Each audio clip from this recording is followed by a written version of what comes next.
जय हिंद प्यारे बच्चों, मैं जितेंद्र कुमार पांडे आपका स्वागत करता हूं आपके अपने ही YouTube platform target with Jitendra पर।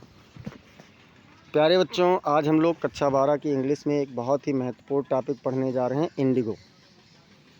इंडिगो जो कि एक बहुत ही शानदार पाठ है, बहुत ही अच्छा पाठ है। इस पाठ में नील, इंडिगो का मतलब ही होता है नील, और नील जो होता है, ये नील की खेती, जो नील विद्रोह किया था गांधी जी ने, नील आंदोलन चलाया था चंपारण बिहार में, उसके बारे में है। तो इस पाठ को शुरू करने से पहले अगर आप लोगों ने अब तक चैनल को सब्सक्राइब नहीं किया है तो चैनल को सब्सक्राइब कर लीजिए, बेल आइकन दबा दीजिए, जिससे आने वाले समस्त इंपॉर्टेंट क्लास की अपडेट्स आपको मिलती रहे। क्लास को लाइक कर दीजिए और अपने मित्रों के पास शेयर कर दीजिए। और चलिए हम शुरुआत करते हैं, थोड़ा सा समरी से देखते हैं। तो बच्चों, जब बात आती है 1916 कांग्रेस अधिवेशन की लखनऊ में, ये कहाँ पर होता है? कांग्रेस का अधिवेशन होता है। कांग्रेस अधिवेशन कहाँ पर होता है? लखनऊ में होता है। तो लखनऊ में एक किसान आया होता है। कांग्रेस अधिवेशन ये होता कहाँ पर है? तो ये लखनऊ में होता है। कहाँ पर? लखनऊ में। और यहाँ लखनऊ में बेटा एक किसान होता है जो कि आता है चंपारण से। उसका नाम होता है राजकुमार शुक्ला। ये चंपारण से आया होता है, क्या करने के लिए? तो ये चंपारण से आता है यहाँ पर शिकायत करने के लिए। किसकी शिकायत? यहाँ चंपारण में एक ऐसी व्यवस्था थी कि नील की खेती, किसकी खेती होती थी बच्चों? तो नील की खेती होती थी। नील की खेती होती थी और किसानों को नील बोना पड़ता था। किसानों को नील बोना पड़ता था और उस नील का पूरा फसल ज़मींदारों को बेच देना पड़ता था। अब ये किसान जो होते हैं बहुत परेशान रहते हैं। उसी बीच में क्या होता है कि जर्मनी जो होता है कृत्रिम नील बना लेता है, मतलब मानव निर्मित नील बना लेता है। और जब कृत्रिम नील जर्मनी बना लेता है तो अब जो अंतर्राष्ट्रीय बाज़ार थे उसमें नील के, प्राकृतिक नील की डिमांड कम हो गई, क्योंकि भाई जाहिर सी बात है जो चीज़ नेचुरल होगी उसकी कीमत ज़्यादा होगी। तो उसकी डिमांड कम हो गई। धीरे धीरे ज़मींदारों को उसमें लॉस होने लगा, अर्थात वो मतलब बिक्री उतने अच्छे दाम पर नहीं कर पा रहे थे। तो ज़मींदारों ने क्या काम करना शुरू किया कि जो किसानों से इनका समझौता था, उस समझौते के अनुसार इन लोगों ने कहा कि आप लोग कुछ पैसा मुझे दे दीजिए और उस समझौता से आपको हम मुक्त कर देते हैं, अर्थात अब आपको नील की खेती नहीं बोनी पड़ेगी, नहीं करनी पड़ेगी। किसान बेचारे बहुत परेशान थे नील की खेती से, तो उन्होंने जैसे तैसे सोचा कि चलो छुटकारा तो मिल रहा है, और उन्होंने छुटकारा पाने के लिए क्या काम किया? पैसे दे दिए। फिर धीरे धीरे ये बात किसानों में भी फैल गई कि जो ज़मींदार हैं ये उनसे बेवकूफ़ बना करके पैसे ले रहे हैं। इसी सब का शिकायत करने के लिए जब वो आया राजकुमार शुक्ला लखनऊ अधिवेशन में, तो वो गांधी जी से मिला। गांधी जी से उसने सारी बात बताई और चंपारण चलने के लिए कहा। कहाँ पर? चंपारण। ये बिहार का एक ज़िला है जो हिमालय के तराई क्षेत्र में है। हिमालय के तराई क्षेत्र में है, ये चंपारण का एक ज़िला है बच्चों। तो उस ज़िले में उसने इन्हें आमंत्रित किया। हालांकि उस समय गांधी जी उसको मना करते रहे, लेकिन जब वो उनके पीछे पीछे लगा ही रहा तो गांधी जी ने उससे कहा कि ठीक है, मैं कलकत्ता में आऊँगा, यहाँ भी मुझे जाना है, उसके बाद मैं कलकत्ता में जब आऊँगा तो मैं आपको मिलूँगा, वहाँ से मुझे चंपारण ले करके चलो। बात पक्की हो जाती है, वो वहाँ से वापस चला जाता है। फिर उसके बाद वहाँ जाते हैं गांधी जी, उन्हें वो चंपारण ले करके जाता है, मुजफ्फरपुर होते हुए। और इस प्रकार से जब गांधी जी चंपारण में पहुंचते हैं तो सबसे पहले सत्यता की जांच करते हैं। उन्हें अंग्रेज़ अधिकारियों से चंपारण से जाने के लिए धमकी भी मिलता है, लेकिन गांधी जी नहीं मानते हैं। और जब सत्यता पूरी पता चलती है तो फिर गांधी जी इस आंदोलन में जीत होती है। 25% जो धनराशि उनसे लिया गया था अंग्रेज़ों, मतलब ज़मींदारों ने जो लिया था वो पैसा, उसका 25% धन वापस करवाया गांधी जी ने। इस प्रकार से गांधी जी का ये पहला आंदोलन था, गांधी जी का पहला आंदोलन था। और ये आंदोलन सफल कब हुआ? 1917 में। अब आंदोलन सफल होने के बाद गांधी जी ने देखा कि चंपारण की स्थिति बहुत ख़राब है, बहुत ही दयनीय स्थिति है। तो गांधी जी ने क्या काम किया कि वहाँ पर रह कर के लगातार काफ़ी दिनों तक रहे और आते जाते रहे, और वहाँ से अपने आश्रम का भी वो ध्यान रखते थे। और वहाँ पर उन्होंने काफ़ी ज़्यादा मदद किया, लोगों में सुधार किया, स्वच्छता के बारे में बताया, उन्हें शिक्षा के बारे में, स्वास्थ्य के बारे में, हर चीज़ों के बारे में वहाँ पर सुधार किया। इसी के बारे में ये पाठ है। गांधी जी के जीवन का एक महत्वपूर्ण अंश इस पाठ में प्रदर्शित किया गया है। तो चलिए शुरुआत करते हैं और देखते हैं। लेखक कह रहा है when I first visited Gandhi in 1942, when मतलब जब आई मैंने मैं फर्स्ट विजिटेड पहली बार मिला गांधी मतलब गांधी से इन 1942 1942 में एट हिज आश्रम इन सेवाग्राम में उनके आश्रम में। लेखक कह रहा है कि जब मैं पहली बार गांधी जी से उनके आश्रम सेवाग्राम में 1942 में मिला इन सेंट्रल इंडिया। सेवाग्राम कहाँ है? तो सेवाग्राम केंद्रीय भारत में है, मध्य भारत में है। ही सेड उन्होंने कहा आई विल टेल यू मैं तुम्हें बताऊंगा हाउ इट हैपेंड ये कैसे घटित हुआ, मैं तुम्हें बताऊंगा कि यह कैसे घटित हुआ। That I decided to urge the departure of the British कि जिससे मैंने अंग्रेज़ों से डिपार्चर मतलब विदाई या प्रस्थान, मैंने अंग्रेज़ों से प्रस्थान के लिए निवेदन किया। इट वाज इन 1917 ये 1917 की बात है। गांधी जी ने क्या कहा कि मैं तुम्हें बताऊंगा कि मैंने अंग्रेज़ों से कैसे उनसे जाने के लिए प्रस्थान किया कि आप लोग चले जाइए। तो ये कब की बात है? 1917 की बात है। अब उसके बाद देखते हैं बच्चों कि क्या होता है। अब वो लेखक बता रहा है गांधी जी की जुबानी। He had gone to the December 1916 annual convention of the Indian National Congress party in Lucknow. He had gone वह गए हुए थे टू द दिसंबर 1916 दिसंबर 1916 के एनुअल कन्वेंशन मतलब वार्षिक अधिवेशन में of the Indian National Congress भारतीय राष्ट्रीय कांग्रेस के पार्टी मतलब पार्टी के इन लखनऊ मतलब लखनऊ में, यानी वह भारतीय राष्ट्रीय कांग्रेस के दिसंबर 1916 वार्षिक अधिवेशन में वार्षिक सम्मेलन में लखनऊ में गए हुए थे। कौन गया हुआ था? तो Gandhi ji. There were 2301 delegates and many visitors। वहाँ पर 2301 डेलीगेट मतलब सदस्य, वहाँ पर 2301 सदस्य थे। एंड मैनी विजिटर्स और कई आगंतुक थे। ड्यूरिंग द प्रोसीडिंग्स मतलब कार्यवाही के दौरान या जो कार्य चल रहा था, सम्मेलन चल रहा था, उसके दौरान गांधी रिकाउंटेड गांधी जी ने याद किया। गांधी जी ने क्या याद किया या क्या ध्यान दिया? गांधी जी ने ध्यान दिया कि a peasant came up to me. Gandhi ji कहते हैं याद करते हुए कि एक a peasant came up to me एक किसान, पीजेंट मतलब किसान होता है बच्चों, ध्यान रखना, पीजेंट मतलब किसान। तो एक किसान मेरे पास आया looking like any other peasant in India, Bharat में अन्य किसी भी किसान की तरह दिखते हुए, मतलब भारत में अन्य किसी भी किसान की तरह दिखने वाला एक किसान मेरे पास आया। कैसा था? पुअर एंड इमेसिएटेड, पुअर मतलब गरीब, एंड इमेसिएटेड और शोषित या दबा कुचला हुआ, गरीब और शोषित था। एंड सेड और उन्होंने कहा, उसने क्या कहा? आई एम राजकुमार शुक्ला, मैं राजकुमार शुक्ला हूँ। वो गांधी जी के पास गया और उसने बताया कि मैं राजकुमार शुक्ला हूँ। आई एम फ्राम चंपारण, मैं चंपारण से हूँ। उसने क्या बताया कि आई एम फ्राम चंपारण, मैं चंपारण से हूँ। And I want you to come to my district, और मैं आपसे चाहता हूँ कि आप मेरे ज़िले में आएँ।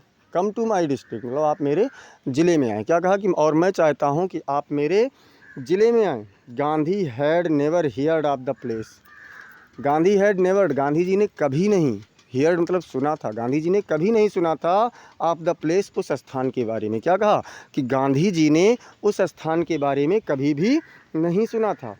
It was in the foot hills of the towering Himalayas, it was मतलब ये था इन द फुट हिल्स मतलब तलहटी में, ऑफ द टावरिंग मतलब ऊंचे, हिमालय माने हिमालय की, ये ऊंचे हिमालय की तलहटी में स्थित था। Near the kingdom of Nepal, Nepal राज्य के बगल में। चंपारण की बात हो रही है कि चंपारण कहाँ था? तो नेपाल राज्य के बगल में हिमालय की तलहटी क्षेत्र में, ऊंचे हिमालय की तलहटी क्षेत्र में यह स्थित था। फिर क्या होता है बच्चों? फिर कहते हैं कि under N ancient arrangement, under मतलब अंतर्गत, एन माने एक, एंशिएंट मतलब प्राचीन, अरेंजमेंट मतलब समझौता, एक प्राचीन समझौता के अंतर्गत द चंपारण पीजेंट्स मतलब चंपारण के किसान वियर शेयर क्रॉपर, शेयर मतलब हिस्सा और क्रॉपर मतलब फसल वाले यानी किसान जो क्रॉप फसल को उत्पन्न करें, फसल उत्पादक यानी कह सकते हैं बटाईदार।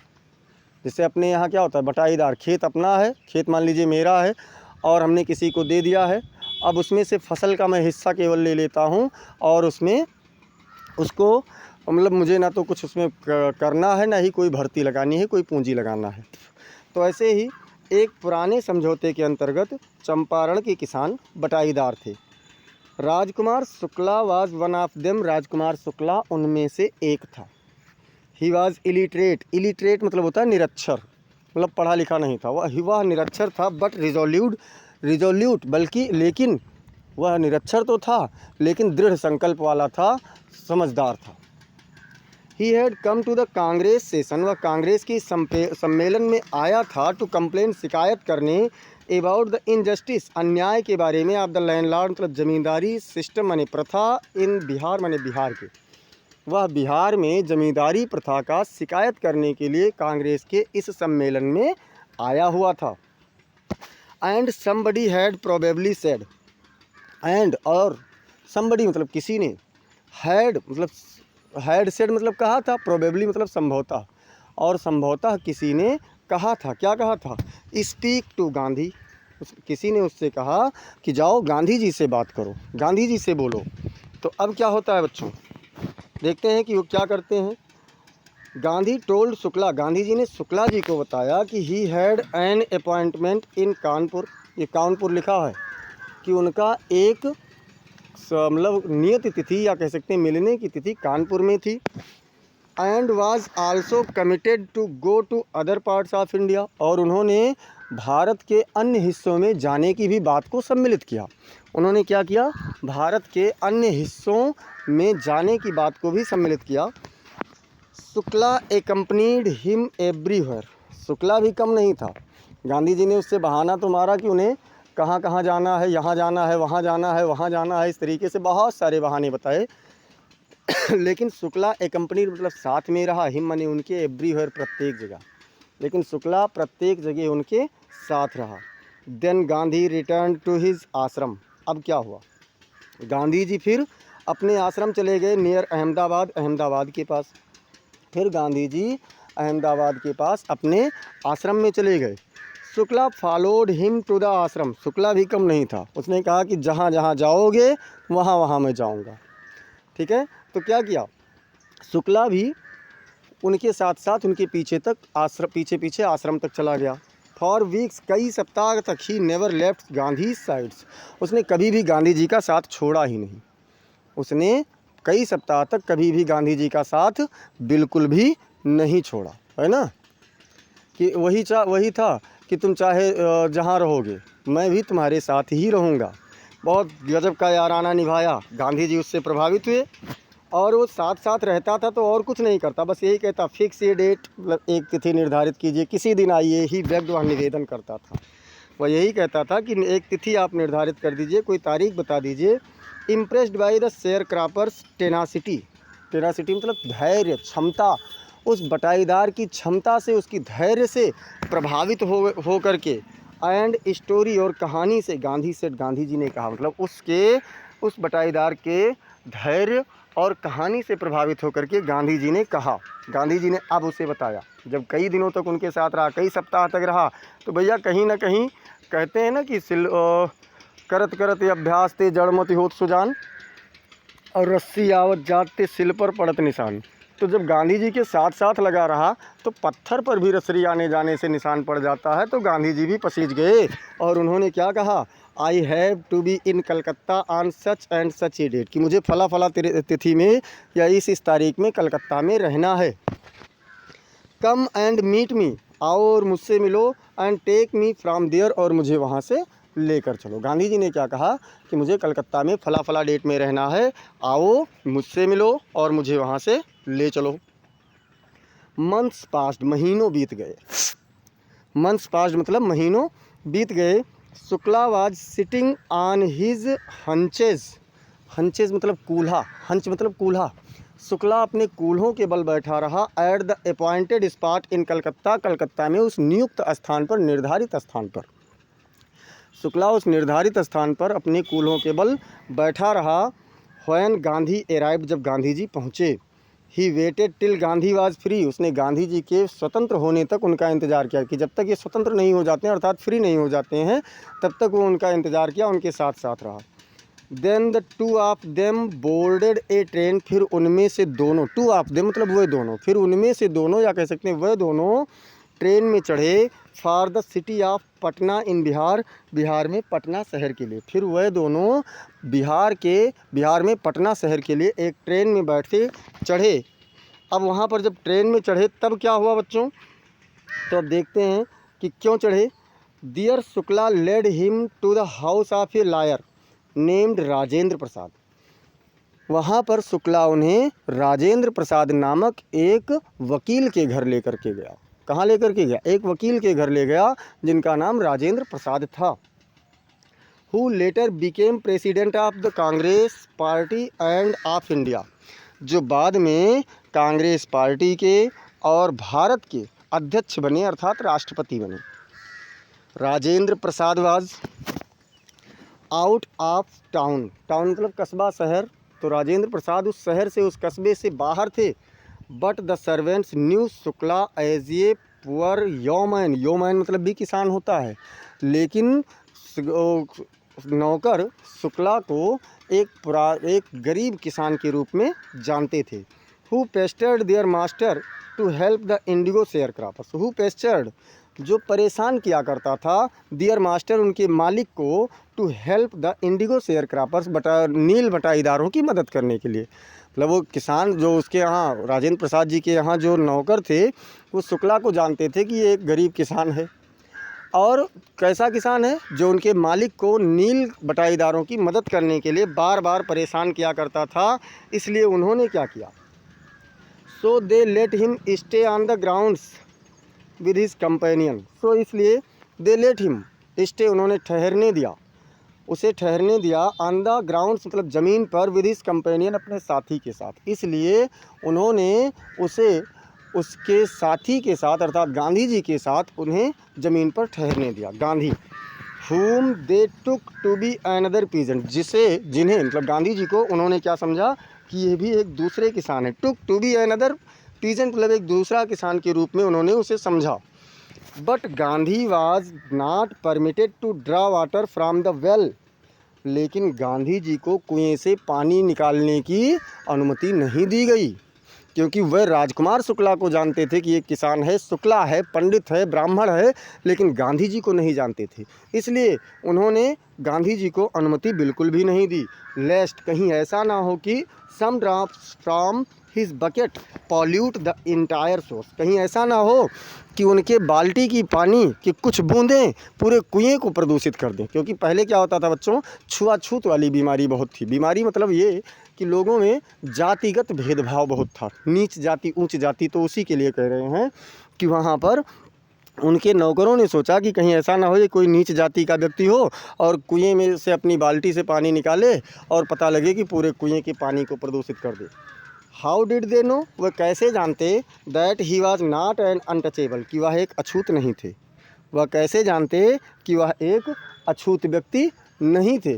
तो इस बारे में जब उन्हें नहीं पता था तो उन्होंने क्या काम किया, कुछ भी उसे पानी नहीं निकालने दिया गांधी जी को।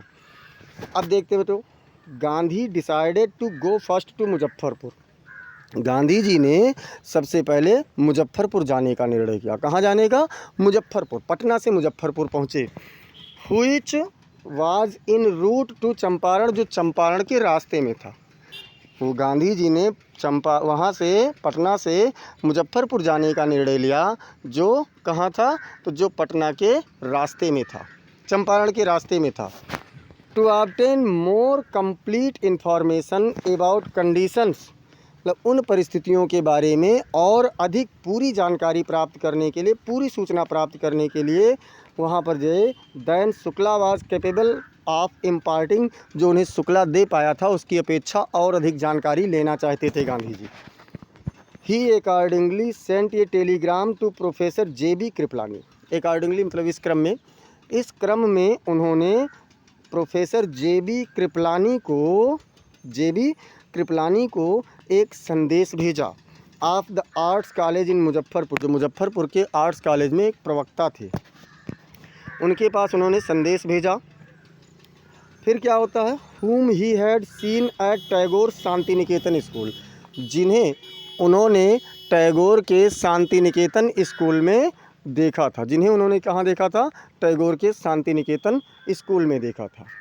The train arrived at midnight 15 अप्रैल 1917। देखिए मुजफ्फरपुर में ट्रेन, ये गांधी जी कब पहुंचते हैं? तो 15 अप्रैल 1917 को गांधी जी मुजफ्फरपुर में पहुंच जाते हैं। और फिर क्या होता है? Kripalani was waiting at the station with a large body of students. Kripalani वहाँ पर बहुत अधिक संख्या में छात्रों के साथ में स्टेशन पर इंतज़ार कर रहे थे। Gandhi stayed there for 2 days in the home of professor Malkani. Gandhi ji वहाँ पर प्रोफेसर मलकानी के घर में 2 दिनों तक ठहरे। कितने दिन तक बच्चों? तो 2 दिनों तक गांधी जी वहाँ पर प्रोफेसर मलकानी के यहाँ ठहरे। देखिए इन्होंने संदेश भेजा था जेबी कृपलानी को, ठहरे कहाँ? प्रोफेसर मलकानी के यहाँ। अच्छा, मलकानी कौन थे? A teacher in A government school, एक सरकारी स्कूल में एक अध्यापक थे। अब ऐसा क्यों था कि उनके यहाँ क्यों नहीं ठहरे? तो ये भी देख लीजिए। It was an extra ordinary thing, ये एक असाधारण चीज़ थी। इन दोज डेज, उन दिनों में। गांधी जी कहते हैं कि ये उन दिनों में एक असाधारण चीज़ थी। गांधी कमेंटेड, गांधी ने टिप्पणी किया, फॉर ए गवर्नमेंट प्रोफेसर, एक सरकारी प्रवक्ता के लिए, to harbour a man like me. Harbour मतलब पक्ष लेना या शरण देना, ए मैन एक व्यक्ति को, लाइक मी मेरे जैसे। ये उन दिनों में मेरे जैसे एक व्यक्ति को एक सरकारी प्रोफेसर के लिए शरण देना एक असाधारण सी बात थी।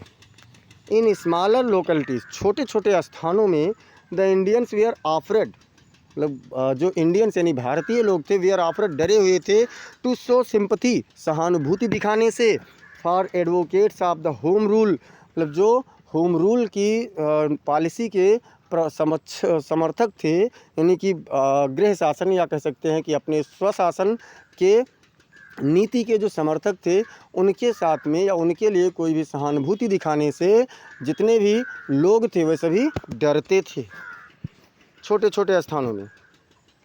The news of Gandhi's advent, Gandhi ji के कार्यों का समाचार, and of the nature of his mission, और उनकी योजना की जो प्रकृति थी वह स्प्रेड मतलब फैल गई, क्वाइकली मतलब शीघ्रता से, through Muzaffarpur and to Champaran, Muzaffarpur से चंपारण तक। मतलब गांधी जी के कार्य और उनके योजना की जो प्रकृति थी उसका समाचार मुजफ्फरपुर से चंपारण तक बहुत तेज़ी से फैला, बहुत तेज़ी से। क्या फैला? Share croppers from Champaran, Champaran के जितने भी बटाईदार थे, चंपारण से जितने भी बटाईदार थे, बिगेन अराइविंग ऑन फुट, पैदल पहुंचने लगे। चंपारण से जितने भी बटाईदार थे सभी पैदल पहुंचने लगे। And by conveyance to see their champion, conveyance मतलब सवारियों से, मतलब पैदल सवारी से या जो भी पाते थे उससे वो कहाँ पहुंचने लगे? अपने विजेता को, अपने साथी को देखने के लिए वहाँ पर पहुँचने लगे। अब क्या होता है जब वहाँ पर पहुँचते हैं? चलिए देखते हैं। Muzaffarpur lawyers called on Gandhi to brief him, Muzaffarpur lawyers मतलब मुजफ्फरपुर के वकीलों ने कॉल्ड ऑन गांधी, गांधी जी को बुलाया, टू ब्रीफ हिम उन्हें समझाने के लिए। मुजफ्फरपुर के वकील गांधी जी से समझाने के लिए, पूरा मैटर समझाने के लिए उनसे मिले। They frequently represented peasants groups in court, they मतलब वह, फ्रीक्वेंटली माने बार बार, रिप्रेजेंटेड मतलब उपस्थित करते थे, पीजेंट ग्रुप्स किसानों के समूहों को, इन कोर्ट मतलब न्यायालय में, वह बार बार किसानों के समूह को न्यायालय में प्रस्तुत करते थे। They told him about their cases, उन्होंने गांधी जी को अपने मामलों के बारे में बताया, केस के मामले में बताया। And reported the size of their fees, और अपने फ़ीस के बारे में भी बताया। देखिए फ़ीस भी बताया कि मैं इतना फ़ीस लेता हूँ, मैं इतना फ़ीस लेता हूँ, मैंने अपने केस में ये प्रोग्रेस किया, मैंने अपने केस में वो प्रोग्रेस किया, मतलब पूरा पूरा सारी चीज़ें बताते थे। अब क्या किया? अब गांधी जी को बड़ा गुस्सा आया। क्यों गुस्सा आया? क्योंकि किसान तो बेचारे वैसे दबे कुचले हुए थे, शोषित थे, तो इसलिए गांधी जी ने क्या किया? Gandhi ji chided the lawyers for collecting big fees from the sharecroppers. Gandhi ji chided मतलब होता है डांटना, गांधी जी ने डांटा द लायर्स माने वकीलों को, फॉर कलेक्टिंग मतलब इकट्ठा करने के लिए, बटोरने के लिए, बिग फी बड़ी fees, from the sharecroppers बटाईदारों से। गांधी जी ने बटाईदारों से बड़ी फीस इकट्ठा करने के लिए क्या किया? उन्हें डांट दिया। ही सेड उन्होंने कहा, I have come to the conclusion, मैं इस निष्कर्ष पर पहुंचा हूं, गांधी जी ने कहा कि मैं इस निष्कर्ष पर पहुंचा हूं that we should stop going to law courts, कि हमें न्यायालय में जाना बंद कर देना चाहिए। गांधी जी ने कहा कि मैं अब इस निष्कर्ष पर पहुंचा हूं कि हमें न्यायालय में जाना बिल्कुल भी बंद कर देना चाहिए। Taking such cases to the courts, ऐसे मामलों को न्यायालय में ले जाने से डज लिटिल गुड, कुछ भी अच्छा नहीं है। लिटिल मतलब यहाँ कुछ नहीं होगा, तो ऐसे मामलों को न्यायालय में ले जाना कोई भी अच्छी चीज़ नहीं है। Where the peasants are so crushed, जहाँ पर किसान इतने अधिक दबे कुचले हुए हैं, एंड फियर स्ट्रेकन, और भय से जकड़े हुए हैं। मतलब जहाँ पर किसान इतने अधिक दबे कुचले हुए हैं और भय से जकड़े हुए हैं, वहाँ पर ले जाना कोई मतलब नहीं है। लॉ कोर्ट्स आर यूजलेस, वहाँ पर न्यायालय बेकार हैं, व्यर्थ हैं। The real relief for them is to be free from fear, उनके लिए जो वास्तविक आराम है, रियल रिलीफ मतलब वास्तविक आराम, फॉर देम उनके लिए, इज़ मैंने है, टू बी फ्री स्वतंत्र होना, फ्रॉम फेयर भय से, उनके लिए जो वास्तविक आराम है वो भय से स्वतंत्र होने में है। उनके भीतर से डर निकल जाए तो समझ लीजिए कि वे स्वतंत्र हो गए। Most of the arable land in Champaran, arable मतलब जोत होता है, जोतने योग्य, तो चंपारण में अधिकांश जोतने योग्य भूमि चंपारण डिस्ट्रिक्ट में was divided into large states, बड़े बड़े क्षेत्रों में बटी हुई थी। ऑन्ड बाई इंग्लिश मैन, मतलब अंग्रेज़ों के जो मालिकाना हक के तहत, एंड वर्कड बाई इंडियन टेनांट्स, टेनांट्स मतलब पटाईदार या जमीन किसान, और उसमें भारतीय किसान लोग कार्य करते थे। यानी क्या था, चंपारण ज़िले की अधिकांश ज़मीन बड़े बड़े भूभागों में बटी हुई थी, जिनके मालिक अंग्रेज होते थे और कार्य करने वाले भारतीय किसान होते थे। The chief commercial craft, chief मतलब मुख्य, कॉमर्शियल मतलब औद्योगिक, क्राफ्ट मतलब फसल, वाज इंडिगो मतलब इंडिगो यानी नील था। जो मुख्य औद्योगिक फसल था वो नील था। द लैंडलॉर्ड्स कंपेल्ड ऑल टेनांट्स, ज़मींदार सभी किसानों को मजबूर करते थे टू प्लांट 3/20, मतलब 3/20 यानी 3/20 भाग, जो किसान आर अथवा 15% ऑफ दियर होल्डिंग्स, या फिर 15% अपने भूमि भाग का, जिस पर वो कार्य करते थे उसका 15% विद इंडिगो, इंडिगो के साथ फसल करने के लिए। मतलब ज़मींदार लोग क्या करते थे कि किसानों को 3/20 या फिर 15% भूभाग पर क्या नील की खेती करने के लिए मजबूर करते थे। और जब नील की खेती कर लेते थे तब क्या होता था बच्चों, and surrender the entire indigo harvest as rent, और उस पूरे नील के फसल को किराए के रूप में वो समर्पित कर देने के लिए मजबूर करते थे। अर्थात आप जो किसान मतलब जैसे जो ज़मींदार होते थे, मान लीजिए किसी ज़मींदार के पास 1000 बीघा खेत है, अब उससे कोई किसान है और उसके पास 20 बीघा खेत किसान ने उनसे ज़मींदार महोदय से ले लिया है, तो उस किसान को अपने भूमि के 20 बीघे में से 3 बीघे पर, कम से कम 3 बीघे पर नील की खेती करनी पड़ती थी, और वो नील में से एक भी अंश अपने हिस्से के रूप में नहीं ले पाता था। वो पूरा हिस्सा किसे देना होता था, वो पूरा ज़मींदार किराए के रूप में ले लेता था। This was done by long term contract, this was done ये किया गया था बाई लॉन्ग टर्म कॉन्ट्रैक्ट, एक बहुत पहले के समझौता से, यह एक बहुत पहले के समझौते के तहत इसे किया गया था। तो बच्चों ये हम लोगों का आज अभी थोड़ा सा अंश हम लोगों ने देखा है, बाकी क्या होता है अभी तो केवल वहाँ की प्रथा के बारे में बताया गया। गांधी जी अभी चंपारण पहुँचे भी नहीं हैं, अभी मुजफ्फरपुर में ही हैं। इनको हम लोग चंपारण लेकर के चलेंगे कल, और वहाँ पर फिर इनका परिचय कराएंगे। जो अंग्रेज़ अधिकारी हैं या और लोग हैं उनसे कल इनको मिलवाएंगे, और वहाँ पर इनको और सारी जानकारियों को प्राप्त करवाएंगे। तो उन सब चीज़ों को प्राप्त करने के लिए आप लोग क्या करेंगे, चैनल को अगर अब तक सब्सक्राइब नहीं किए हैं तो सब्सक्राइब कर लीजिए, बेल आइकन दबा दीजिए, क्लास को लाइक कर दीजिए, और साथ ही साथ अपने मित्रों के पास इसे शेयर करके कमेंट सेक्शन में ज़रूर बताइए कि क्लास आपको कैसी लगी। अगर कोई सुझाव है बच्चों तो इस सुझाव के बारे में भी आप लोग ज़रूर बताएं। आपके हर कमेंट का जवाब दिया जाएगा और हर संभव सुधार करने का प्रयास किया जाएगा। मिलते हैं फिर अगली क्लास में, तब तक के लिए जय हिंद, जय भारत।